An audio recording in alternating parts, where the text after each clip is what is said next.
The Paris Agreement was recently discussed by G20 leaders at the summit in Hamburg.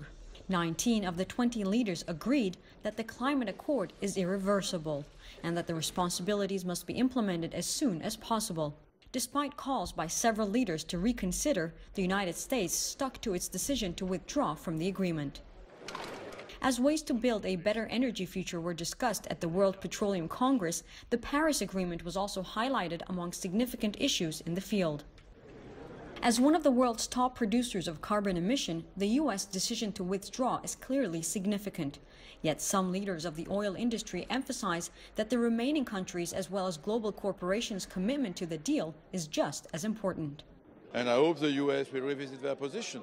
But I think you have Europe, you have China, you have India, who are committed, and all these three regions represent more than 50% of the emissions. So, you know, Paris Agreement is a matter of, I think, of sustainability of our planet. So it's a matter for everybody, including, of course, for oil and gas companies. So for me, that's medium and long-term strategy, and that's very important. Aside from the U.S., there are other countries that could create obstacles in the implementation of the agreement. During his speech at the G20 summit in Hamburg, Turkish President Tayyip Erdogan stated that Turkey would not support the deal if promises made by the former French President Hollande were not kept.